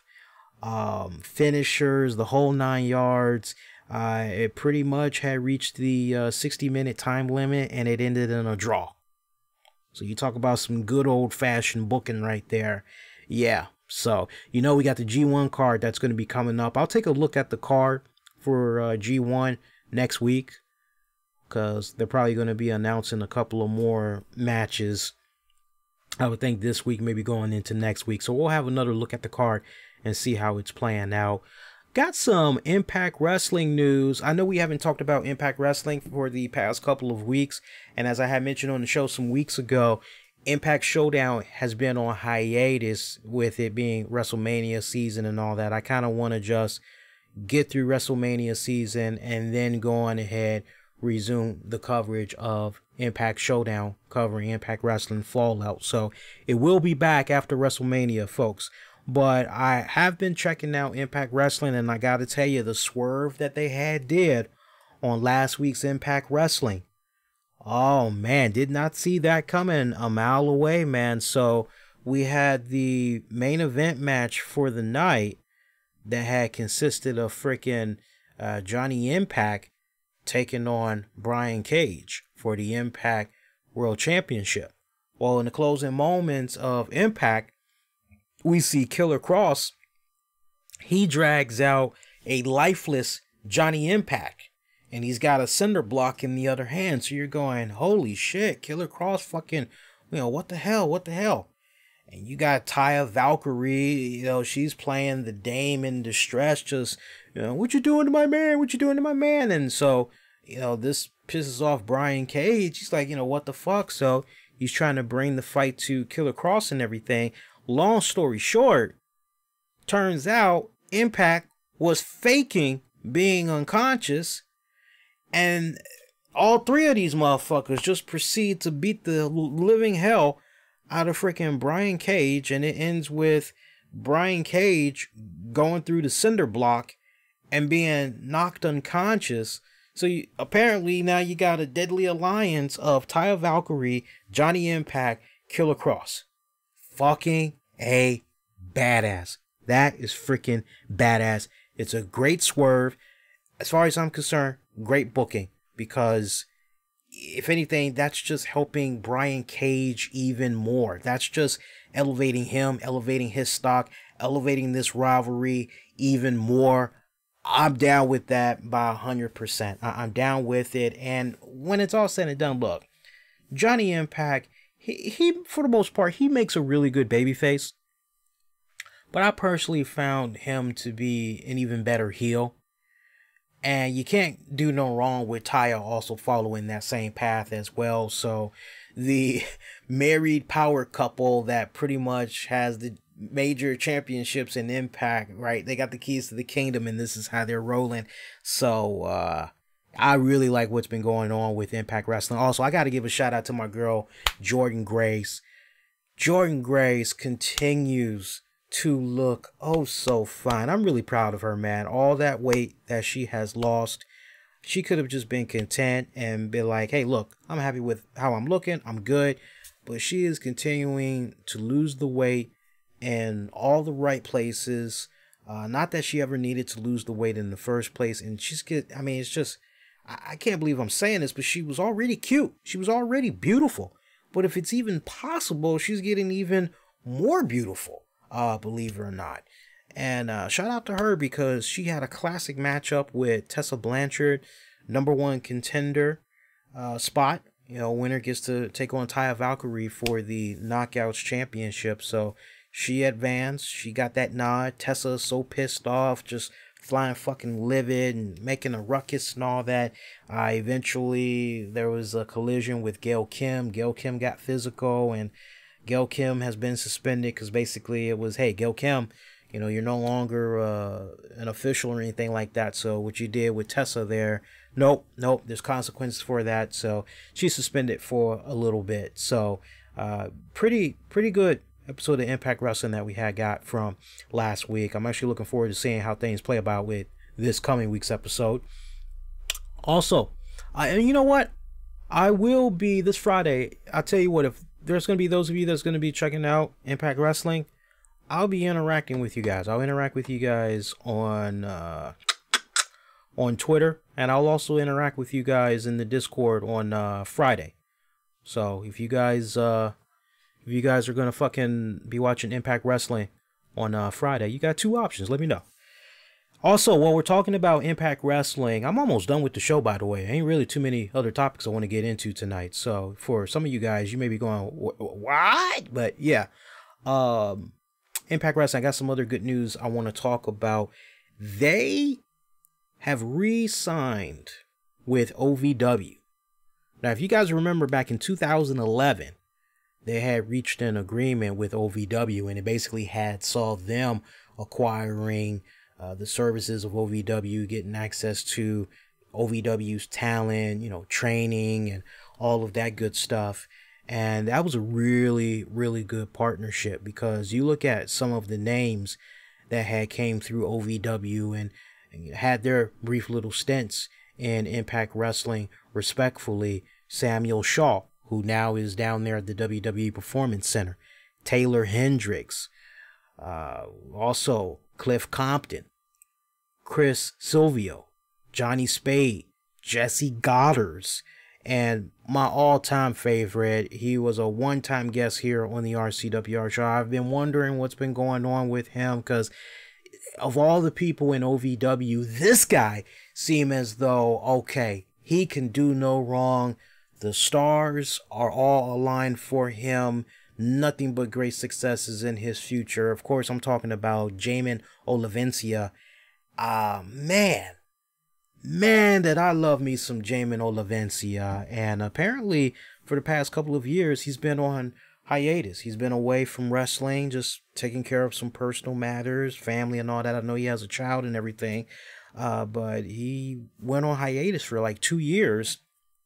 And only recently did he come back, and he's doing some stuff here and there. He's 33 years old. When you look back on OVW, you look back on its rich history, you can't help but bring up Jamin Olivencia, because Jamin Olivencia, he still holds the record for being the longest reigning Ohio Valley Wrestling World Heavyweight Champion. He's clocking in at 241 days. He's also tied with Muhammad Ali Velez for the most OVW television championship reigns with 8. So 33 years of age currently. That was the one guy when I look back on guys that were, oh yeah, this guy is destined for, he had a WWE tryout. Things didn't quite, brief little stint in Impact Wrestling, but it wasn't enough. That was 3 months or even 6 months. I think he was only there for maybe 5 episodes, and that basically was it. But man, that was a guy right there. Man, Jamin Olivencia. I don't know, maybe we could get him on the show sometime in the near future and find out what the hell he's been up to. So OVW is now owned and operated by Al Snow. So Al Snow always had a relationship to some degree with Impact Wrestling, was helping out with them in the booking, creative and everything. And so now for Al Snow to be working with Impact Wrestling in this type of a capacity, second time around, this should be going pretty damn good for both parties. And congrats, nothing but congrats. See, we know how to talk about some great positive news when it comes to Impact Wrestling. We're not about the poo-pooing all over the place all the goddamn time. See, there is some good news. But seriously, congrats to Impact. I reacted to this news earlier today on social media, and I was ecstatic. I was very ecstatic to hear that. That's really good. See, other than that, just trying to figure out if there's anything else I wanted to get into on tonight's show. I don't think there's really anything else, unless there's something you want to pick my brain on for a couple of minutes. You can sound off in the Discord. You can ask me a quick question or two. But I don't think there's anything else I wanted to get into. I'm a little bit bummed out that there's only 2 episodes left before The Walking Dead gets ready to wrap it up for this season. It feels like they literally just came back. Seriously, I'm already disappointed, man. I like what's going on with the Negan character. I was thinking about it more the other day. You know what Jeffrey Dean Morgan's Negan reminds me of? It reminds me of Roger Howarth's Todd Manning character on One Life to Live. Remember how he started off as the serial rapist? He raped Marty Saybrook with his frat buddies and everything, and what was just originally supposed to be a 10-episode run or whatever, he impressed the hell out of the executive producers so much, and there was such great fanfare on him and everything that he ended up becoming a regular, permanent character on One Life to Live, and he was nominated and won few awards off of his portrayal of that character. Being bad has never been so good, right? And then eventually we saw a reformed Todd Manning trying to be a good guy. Every time he turned around, he was always fucking up, doing something that got him back into the bad graces with a lot of people again. There he goes. He can't change. So when I look at what's going on with Jeffrey Dean Morgan's Negan, that's kind of the comparison that I make, even right down to the point of Negan's interactions with Judith. It reminds me so much of Todd Manning and his daughter Star. It reminds me so much of that, and I just really like Jeffrey Dean Morgan and that young girl. I really like their chemistry together on the show, man. It's really solid, great fucking acting. But that episode that they did this past weekend with Michonne and Daryl, and a pregnant Michonne at that, as they were telling the story going backwards, everything leading up to that baby that she had being born. That wasn't even forgive me, I got a little bit of a brain fart there, but I like how they did a really good job in trying to explain what has been happening in the 6 years since Rick Grimes' supposed passing. Really like what's been going on, but just when things are really starting to get good, now we're getting ready to embark on a season finale. I'm not really feeling that whatsoever. Out on Blu-ray and DVD right now is Spider-Man Into the Spider-Verse. Shout out to Catherine for giving me that heads up. So if you guys looking for something really cool, I did review that on a episode of 30 with Lee. If you guys didn't get a chance to check it out, it's available right now. Also, we're talking 30 with Lee. For those of you that maybe do not know, my review of Captain Marvel is available. It is a free-for-all edition of 30 with Lee over on patreon.com/RCWR Show.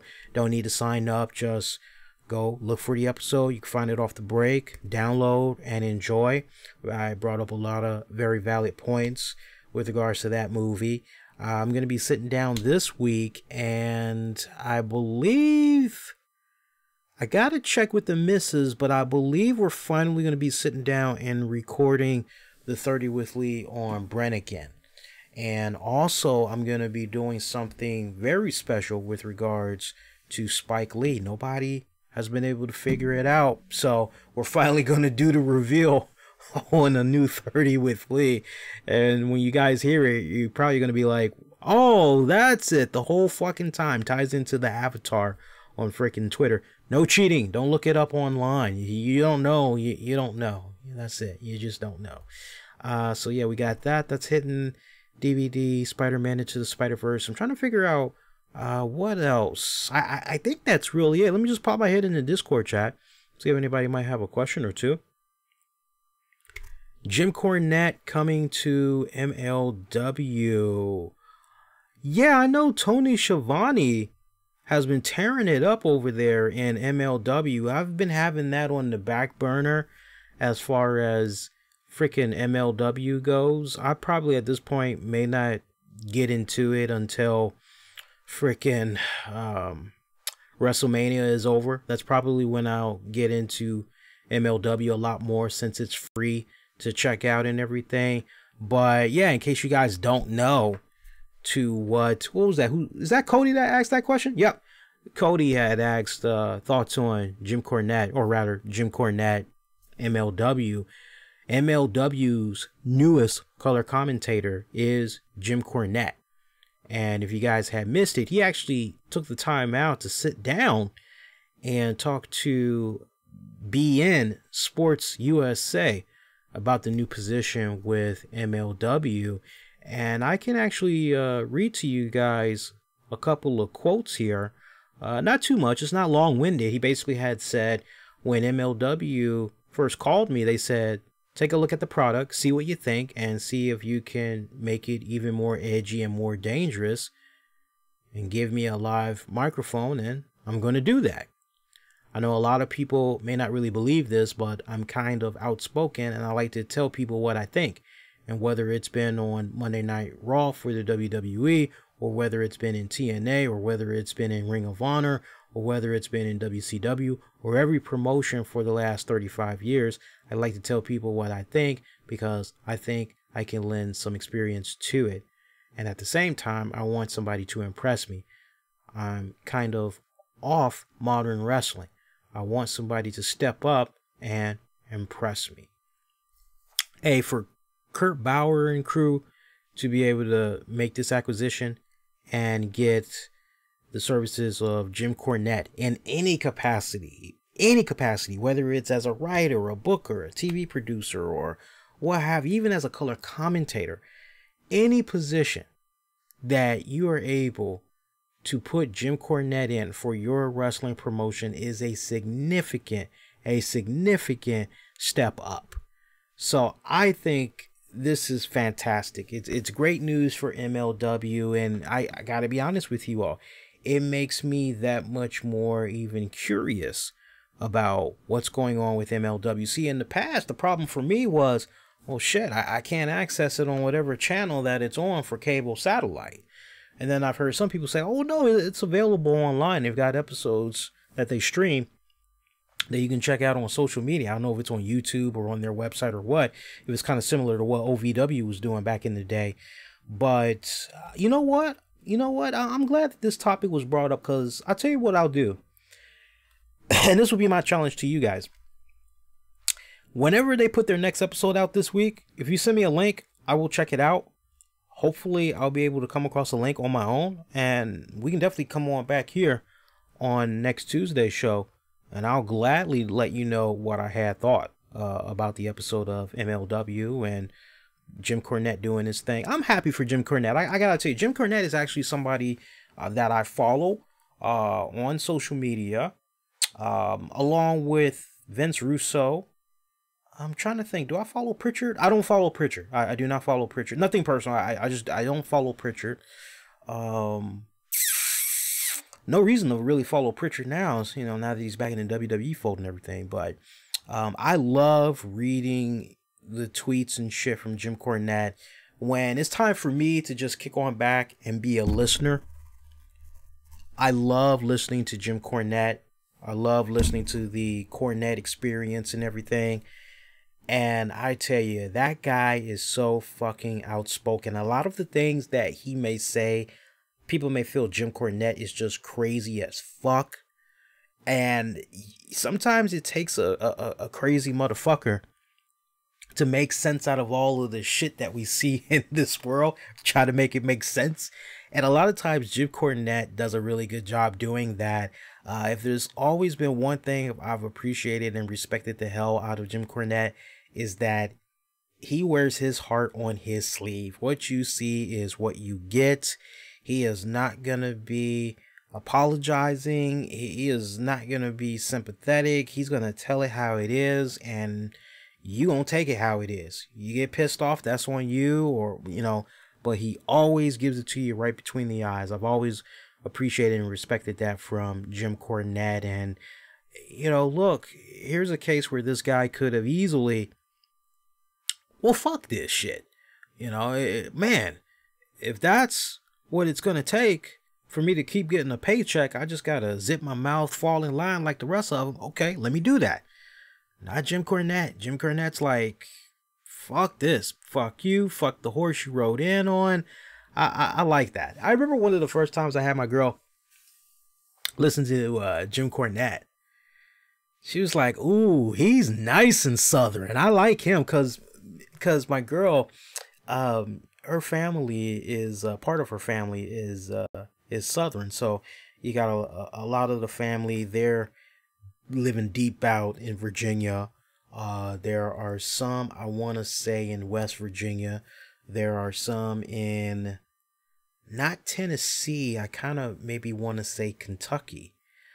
So when she first heard Jim Cornette, she goes, oh, he's country, huh? I like, yeah, I say, yeah, he's got a little country to him. He's smart country, though. She's like, yeah, I can tell. So I've always appreciated that about Jim Cornette. I really love that dude. Trust me. I hope we have Jim Cornette for another 20 years. I know he's an old man. He's getting up there in age.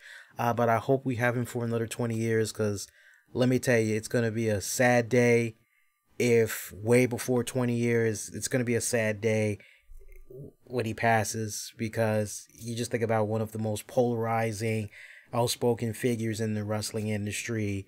It's him. It's definitely him. And shout out to Cody.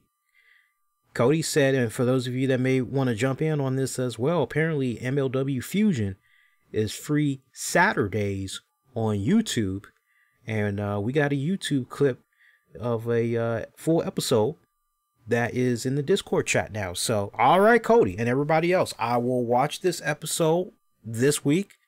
So that gives me 2 episodes. So I'll be able to watch this, and then I'll be able to watch this coming Saturday, and I'll definitely come on back and I'll let you know who's catching my eye right now from MLW Fusion. I think that's more than fair. Yeah, that's more than fair. All right, good shout out, Cody. Good stuff.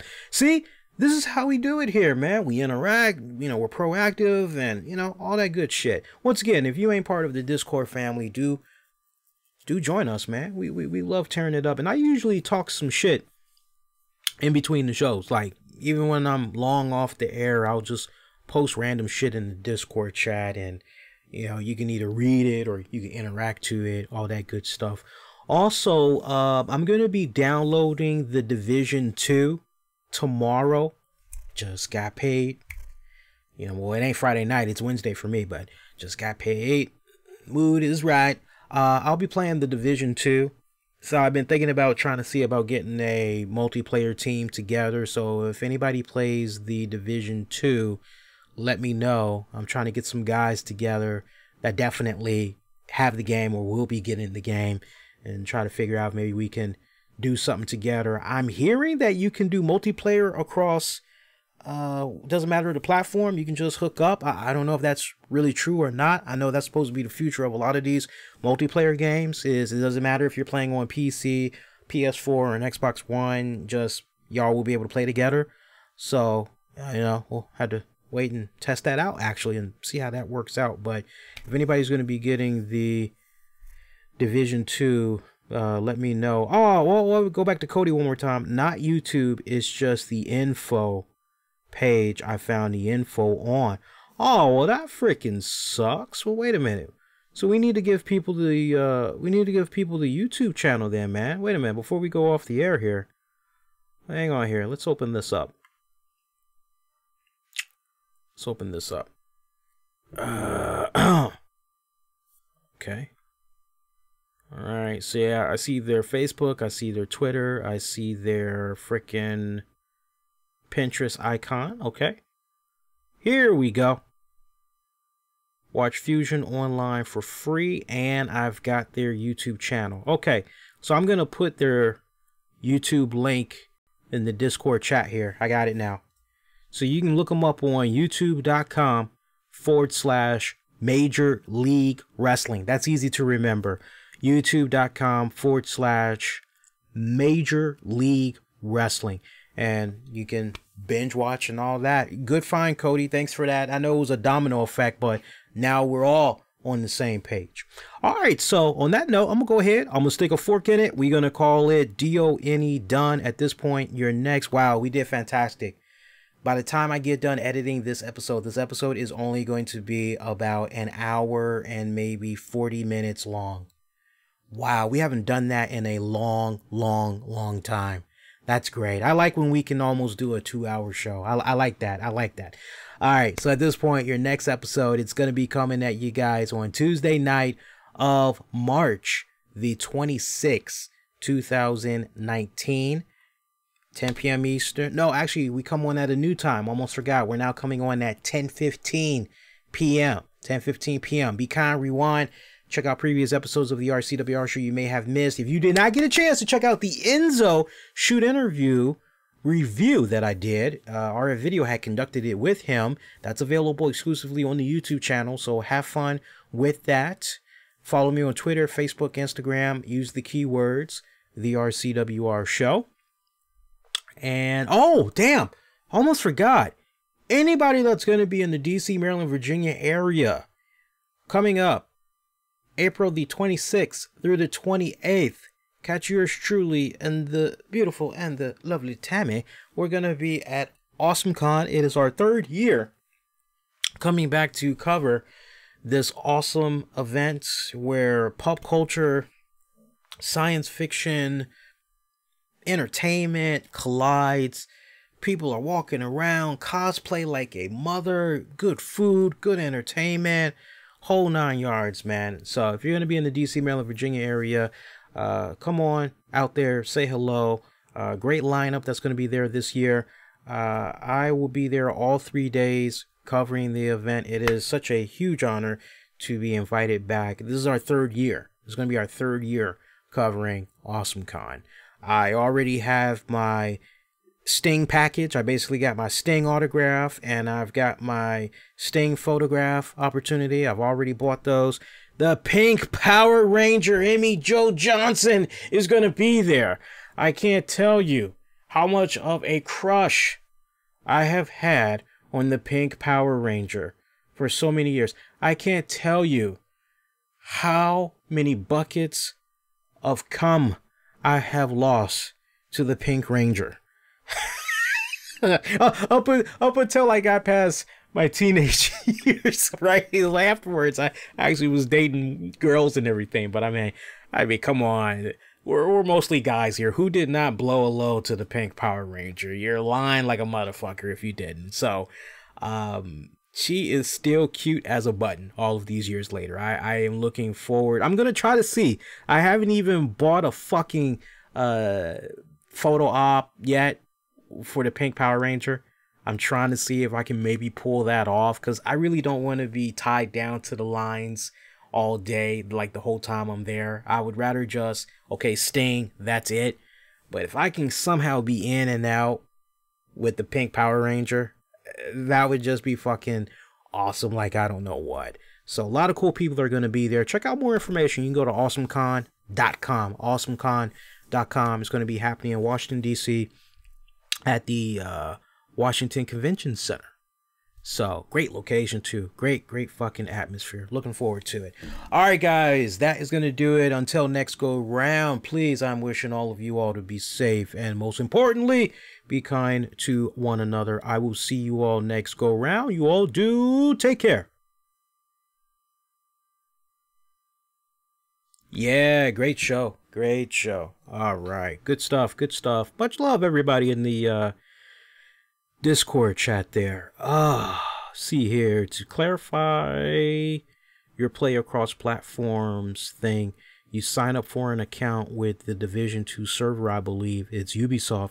So even though you're playing on Xbox, PlayStation, or whatever, you connect through the Ubisoft server and you connect to your friends that way. Okay, that's nice to know, Cody. Yeah, I can't wait to try that out. I was playing the beta, and I love the beta. I was trying to get my friends involved. I'm like, you gotta check out the beta. The beta is so damn good. And I sadly didn't get a chance to play the beta that long. I've been streaming stuff on the Twitch channel. And let me show you the Twitch. I'm trying to get the Twitch channel up to that point where you can see me as I'm playing the game and everything. I mean, honestly, the only other accessory I'm missing to be able to do all that, I'm fucking missing my a PC controller. That's the only thing I'm missing right now. I could just take my Xbox One controller from the bedroom, and because I've opened up the Xbox app and all that way, but I think it's a little bit more complex than that. Like, I gotta actually do the fucking research more to see if I can actually, play the games and all that. Let me look here. Look at videos. What about clips? Hey, where's my videos? Don't tell me all my videos are gone. Hang on here. Let's see here. Damn, I think my videos are all gone. Look here. Hang on.